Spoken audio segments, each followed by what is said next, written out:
ನೀ ಮೆಟ್ಟುವ ನೆಲಾದೆ ಕರ್ನಾಟಕ, ನೀನೇರುವ ಮಲೆ ಸಹ್ಯಾದ್ರಿ, ನೀ ಮುಟ್ಟುವ ಮರ ಶ್ರೀಗಂಧದ ಮರ, ನೀ ಕುಡಿಯುವ ನೀರ್ ಕಾವೇರಿ. ಎಲ್ಲಾದರೂ ಇರು ಎಂತಾದರೂ ಇರು, ಎಂದೆಂದಿಗೂ ನೀ ಕನ್ನಡವಾಗಿರು. ಕನ್ನಡ ಗೋವಿನ ಓ ಮುದ್ದಿನ ಕರು, ಕನ್ನಡತನ ಬಂದಿದ್ದರೆ ನೀ ನಮಗೆ ಕಲ್ಪತರು. ಒಂದು ಸಮಾರಂಭ ಅಂತ ನಾನು ಭಾವಿಸ್ತೇನೆ.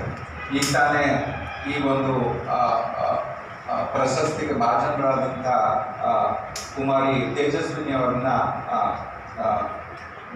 ಪ್ರಶಸ್ತಿ ಪ್ರದಾನ ಮಾಡೋದ್ರ ಮೂಲಕ ಸನ್ಮಾನಿಸಿದಂಥ ಹಿರಿಯರು, ಈ ನಾಡಿನ ದೊಡ್ಡ ಮಟ್ಟದಲ್ಲಿ ಶಿಕ್ಷಣ ಕ್ಷೇತ್ರದಲ್ಲಿ ಕೆಲಸವನ್ನು ನಿರ್ವಹಿಸ್ತಾ ಇರ್ತಕ್ಕಂಥ ನಾಡೋಜ ಡಾಕ್ಟರ್ ಗುಡೇಪಿ ಕೃಷ್ಣರವರೇ, ಮತ್ತು ಈ ಸಮಾರಂಭದ ಅಧ್ಯಕ್ಷತೆಯನ್ನು ವಹಿಸಿರ್ತಕ್ಕಂಥ ನನ್ನ ಜೊತೆಯಲ್ಲೇ ನನ್ನ ಅಪಾರ್ಟ್ಮೆಂಟಲ್ಲೇ ಪ್ರತಿನಿತ್ಯ ಸಮಯ ಕಳೀತಕ್ಕಂಥ ತಿಮ್ಮಣ್ಣವರವರೇ, ಮತ್ತು ಈ ಸಮಾರಂಭದ ಕೇಂದ್ರ ಬಿಂದು ಮತ್ತು ಇವತ್ತಿನ ಈ ಒಂದು ಶ್ರೀ ಎಂ ತಿಮ್ಮಯ್ಯ ವಿದ್ಯಾಚೇತನ ಪ್ರಶಸ್ತಿಗೆ ಭಾಜನರಾದಂಥ ತಂಗಿ ಕುಮಾರಿ ತೇಜಸ್ವಿನಿ ಅವರೇ, ಮತ್ತು ಅವ್ರ ಜೊತೆ ಬಂದಿರತಕ್ಕಂಥ ಅವರ ಅಣ್ಣ ಮಾದೇಶ್ವರವರೇ, ಮತ್ತು ಎಲ್ಲ ಈ ಒಂದು ಸಮಾರಂಭದ ಮತ್ತು ತೇಜಸ್ವಿನಿ ಅವರ ಒಂದು ಸಾಧನೆಯನ್ನು ಕಣ್ತುಂಬಿಕೊಳ್ಳಲಿಕ್ಕೆ ಸೇರಿರ್ತಕ್ಕಂಥ ಎಲ್ಲ ಕನ್ನಡದ ಅಭಿಮಾನಿಗಳು.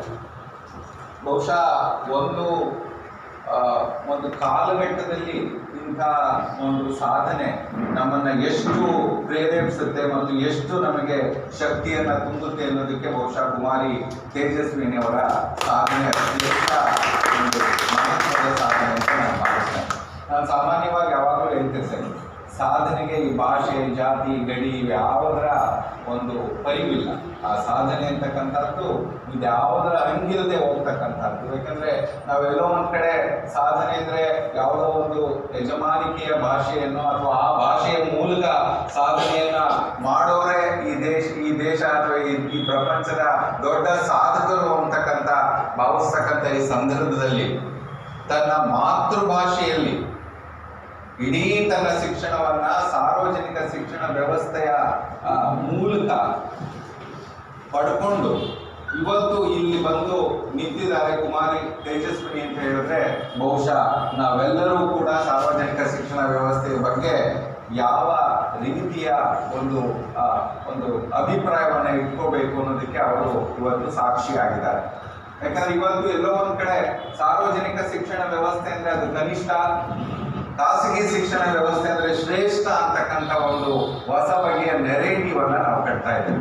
ಒಂದು ಹೊಸ ಬಗೆಯ ನೆರೇಟಿವ್ ಅಂದ್ರೆ ಏನನ್ನಾದ್ರೂ ಸಾಧಿಸ್ಬೇಕಂದ್ರೆ ಅದು ಯಾರು ಖಾಸಗಿ ವಲಯದಲ್ಲಿ ಅಥವಾ ಖಾಸಗಿ ಶಿಕ್ಷಣ ಕ್ಷೇತ್ರಗಳಲ್ಲಿ ಇರ್ತಾರೋ ಅವರು ಮಾತ್ರ ಸಾಧ್ಯ ಅಂತಕ್ಕಂಥ ಒಂದು ಭಾವನೆ ಬಹಳ ದಟ್ಟವಾಗಿರೋ ಸಂದರ್ಭದಲ್ಲಿ, ಇಲ್ಲ ಸಾರ್ವಜನಿಕ ಶಿಕ್ಷಣ ವ್ಯವಸ್ಥೆಯಲ್ಲಿ ಕಲಿತು ಕೂಡ ನಾವು ಅತ್ಯುನ್ನತವಾದಂಥ ಸಾಧನೆಯನ್ನ ಮಾಡಲಿಕ್ಕೆ ಸಾಧ್ಯ ಅಂತಕ್ಕಂಥದ್ದನ್ನ ಸ್ವತಃ ತೇಜಸ್ವಿನಿ ಅವರು ಇವತ್ತು ನಮ್ಮ ಮುಂದೆ ತೆರೆದಿಟ್ಟಿದ್ದಾರೆ. ಬಹುಶಃ ಇದು ನಿಜವಾಗ್ಲೂ ಕೂಡ ಯಾರು ಸಾರ್ವಜನಿಕ ಶಿಕ್ಷಣ ವ್ಯವಸ್ಥೆಯ ಬಗ್ಗೆ ಒಂದು ರೀತಿಯ ಏನು ನಂಬಿಕೆಯನ್ನ ಕಳ್ಕೊಂಡಿದ್ದಾರೆ ಅವರೆಲ್ಲರೂ ಕೂಡ, ಈಗ ನಾನು ಸಾರ್ವಜನಿಕ ಶಿಕ್ಷಣ ವ್ಯವಸ್ಥೆಯಲ್ಲಿ ಕಲಿತು ಬಂದಿದ್ದೇನೆ ಅಂತ ಹೇಳ್ಕೊಳ್ಳಿಕ್ಕೆ ನನಗೆ ಹೆಮ್ಮೆ.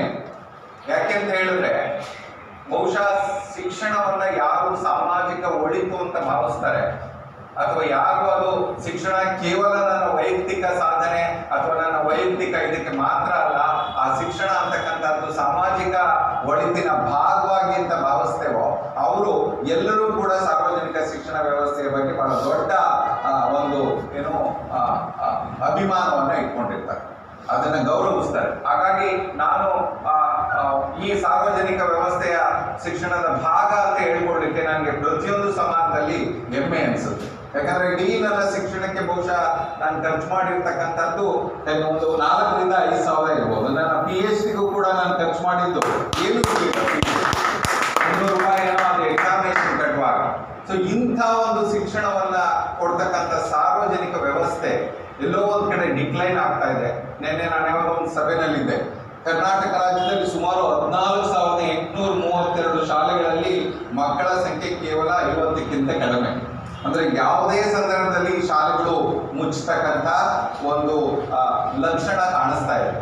ಸೊ ಯಾಕೆ ಇವತ್ತು ನಾವು ಕನ್ನಡ ಭಾಷೆ ಬಗ್ಗೆ ಆಗಲಿ, ಕನ್ನಡ ಮಾಧ್ಯಮದ ಬಗ್ಗೆ ಆಗಲಿ ಯಾಕೆ ಇಷ್ಟೊಂದು ಏನೋ ಒಂದು ರೀತಿ ತಾತ್ಸಾರ ಅಥವಾ ಯಾಕೆ ಅದನ್ನ ಕಡೆಗಣಿಸ್ತಾ ಇದ್ದೀವಿ ಅನ್ನೋ ಯೋಚನೆ ಮಾಡ್ತಾ ಇರ್ತಕ್ಕಂಥ ಸಂದರ್ಭದಲ್ಲಿ ಕುಮಾರಿ ತೇಜಸ್ವಿನಿ ಅವರು ಅದನ್ನ ಆ ಪದದ ಅರ್ಥ ನೋಡ್ತಾ ಇದ್ದೆ ನಾನು.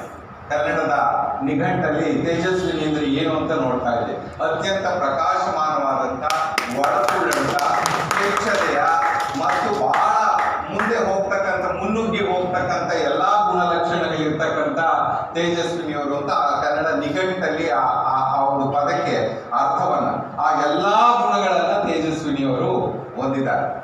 ಬಹಳ ಮುಖ್ಯವಾಗಿ ಏನಂತ ಹೇಳಿದ್ರೆ, ಗಾಂಧೀಜಿಯವರು ಮಾತೃಭಾಷೆಯ ವಿಷಯ ಬಂದಾಗ ಅಥವಾ ಮಾತೃಭಾಷೆಯ ಶಿಕ್ಷಣದಲ್ಲಿ ಸಿಗಬೇಕಾ ಅಥವಾ ಬೇಡವಾ ಅಂತಕ್ಕಂಥ ವಿಚಾರಗಳು ಬಂದಾಗ ಅವ್ರು ಯಾವಾಗಲೂ ಕೂಡ ಮಾತೃಭಾಷೆಯನ್ನ ಹೋಲಿಸ್ತಾ ಇದ್ದಿದ್ದು ತಾಯಿಯ ಎದೆಯ ಹಾಲಿಗೆ.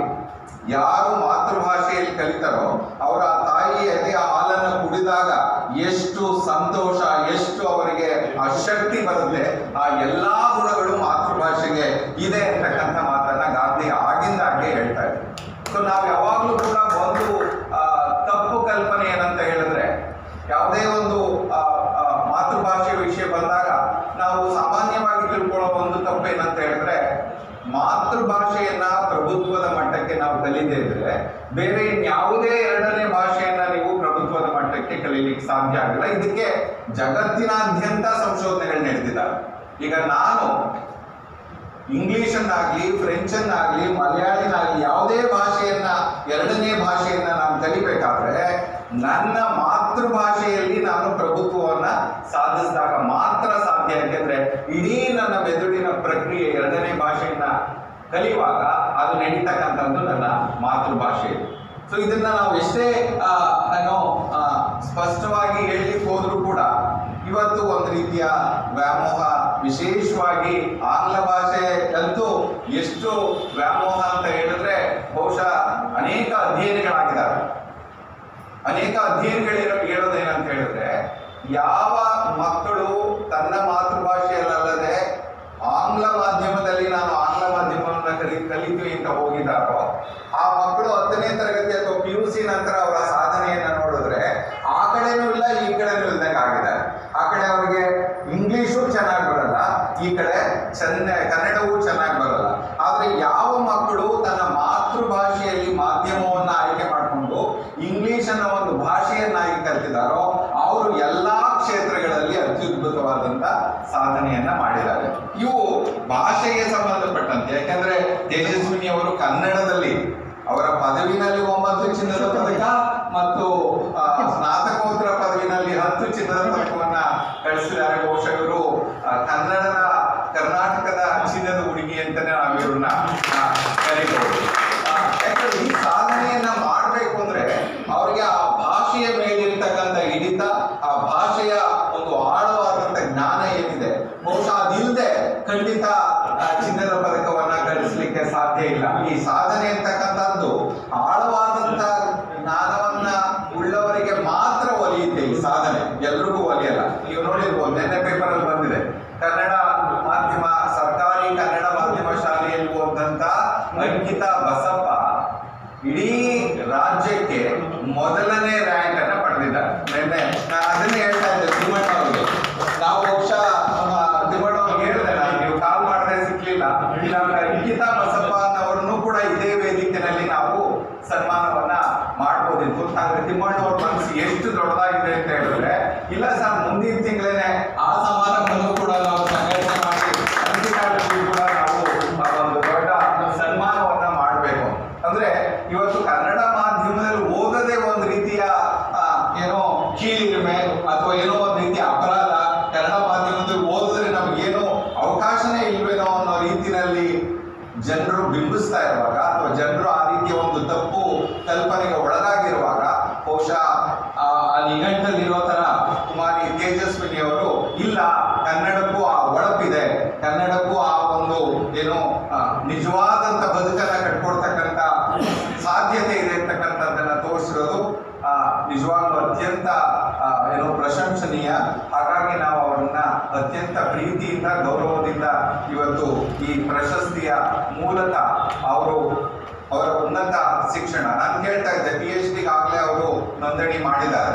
PhD ಯಾವ ವಿಷಯದಲ್ಲಿ ನೋಂದಣಿ ಮಾಡಿದ್ದೀನಿ ಅಂದ್ರೆ ಎಂಥ ವಿಷಯವನ್ನ ಅವರು ಆಯ್ಕೆ ಮಾಡ್ಕೊಂಡಿದ್ದಾರೆ ಅಂದ್ರೆ ಶಿವರಾಮ ಕಾರಂತರ ಬರಹದಲ್ಲಿ ಮಹಿಳಾ ದುಡಿಮೆ. ಶಿವರಾಮ ಕಾರಂತರ ವಿಚಾರಗಳನ್ನು ಓದದೆ ಒಂದು ರೀತಿಯ ಬಹಳ ವಿಶಿಷ್ಟವಾದಂಥ ಬರೆಗೆ, ವಿಶೇಷವಾಗಿ ವೈಚಾರಿಕತೆಯ ವಿಷಯ ಬಂದಾಗ ಶಿವರಾಮ ಕಾರಂತವರ ಬರವಣಿಗೆ ಬಹಳ ವಿಶಿಷ್ಟವಾದದ್ದು. ಅದು ವಿಶೇಷವಾಗಿ ಶಿಕ್ಷಣ ಕ್ಷೇತ್ರದಲ್ಲಿ ಅವರ ಬರವಣಿಗೆಯನ್ನು ನಾನು ಅನೇಕ ಸಂದರ್ಭಗಳಲ್ಲಿ ಶಾಲೆಗಳಿಗೆ ಹೋದಾಗ ಪ್ರಸ್ತಾಪ ಮಾಡ್ತೇವೆ. ಸೊ ಆ ವಿಷಯವನ್ನ ತೆಗೆದುಕೊಂಡು ಅವರು PhD ಮಾಡ್ತಿದ್ದಾರೆ ಅಂದ್ರೆ ಬಹುಶಃ ಅವರು ಯಾವ ದಿಕ್ಕಿನಲ್ಲಿ ಎಲ್ಲಿ ಹೋಗ್ಬೇಕು ಅನ್ನೋದು ಅದು ಬಹಳ ಸ್ಪಷ್ಟವಾಗಿ ಸೂಚಿಸುತ್ತೆ. ಸೊ ಇದು ಅತ್ಯಂತ ಸಂಭ್ರಮಿಸ್ತಕ್ಕಂಥ ಸಮಯ. ನಾವೆಲ್ಲರೂ ಸೇರಿ ಅಂದ್ರೆ ಈ ಸಾಧನೆ ಮಾಡಬೇಕು ಅಂತಕ್ಕಂಥ ಒಂದು ಸಂಕಲ್ಪ ಮಾಡಿದಾಗ ನಮ್ಮ ಯಾವುದೇ ಕಷ್ಟಗಳು ಅಥವಾ ಯಾವುದೇ ನೋವುಗಳು ನಮಗೆ ಅಡ್ಡಿ ಬರಲ್ಲ ಅನ್ನೋದಕ್ಕೆ ತೇಜಸ್ವಿನಿ ಅವರು ಸಾಕ್ಷಿ. ನಾವೊಂದು ಏನಾನ ಸಣ್ಣ ಘಟನೆಗಳಾದ್ರೆ ನಾವು ಒಂಥರ ಕುಗ್ಗೋಗ್ಬಿಡ್ತೇವೆ. ಆದ್ರೆ ಅವರು ಅವೆಲ್ಲದರ ಮಧ್ಯೆ ಸಾಧನೆಯನ್ನ ಮಾಡಲಿಕ್ಕೆ ಸಾಧ್ಯ ಅಂತ ತೋರಿಸಿದಾರಲ್ಲ, ಬಹುಶಃ ಅದು ನಮ್ಮ ಕರ್ನಾಟಕದ ಯುವ ಜನತೆಗೆ, ನಮ್ಮ ಕರ್ನಾಟಕದ ವಿದ್ಯಾರ್ಥಿಗಳಿಗೆ ಒಂದು ದೊಡ್ಡ ಸಂದೇಶವನ್ನ ಕೊಡುತ್ತೆ. ಸಾಧನೆಯನ್ನ ಮಾಡಲಿಕ್ಕೆ ಸಾಧ್ಯ, ಸಂಕಲ್ಪ ಇದ್ರೆ ಏನ್ ಬೇಕಾದ್ರೂ ಸಾಧನೆಯನ್ನ ಮಾಡಬಹುದು ಅಂತ ಅವರು ತೋರಿಸಿದ್ದಾರೆ. ಬಹುಶಃ ಅವರಿಗೆ ನಾನು ನಿಮ್ಮೆಲ್ಲರ ಪರವಾಗಿ ಮತ್ತೊಮ್ಮೆ ಈ ಒಂದು ಶ್ರೀ ಎಂ ತಿಮ್ಮಯ್ಯ ವಿದ್ಯಾಚೇತನ ಪ್ರಶಸ್ತಿಯನ್ನ ಪಡ್ಕೊಂಡಿದ್ದಕ್ಕೆ ನಿಮ್ಮೆಲ್ಲರ ಪರವಾಗಿ ಅವರಿಗೆ ಮತ್ತು ನಾನು ಈ ಒಂದು ಮಾತನ್ನು ಅವರಿಗೆ ಕೊಡ್ಲಿಕ್ಕೆ ಇಷ್ಟಪಡ್ತೇನೆ.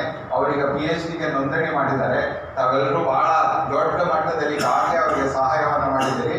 ಅವರ PhD ಮತ್ತು ಆ PhD-ಯನ್ನ ಪ್ರಬಂಧವನ್ನ ಬರೆದು ಮುಗಿಸಿ ಅದನ್ನ ಸಲ್ಲಿಸಿ ಅವ್ರಿಗೆ ಅವಾರ್ಡ್ ಆಗೋವರೆಗೂ ಅವ್ರಿಗೆ ಏನೆಲ್ಲ ಖರ್ಚುಗಳು ಬರುತ್ತೆ ಆ ಖರ್ಚನ್ನ ನಾನು ನಿಮ್ಮೆಲ್ಲರ ಪರವಾಗಿ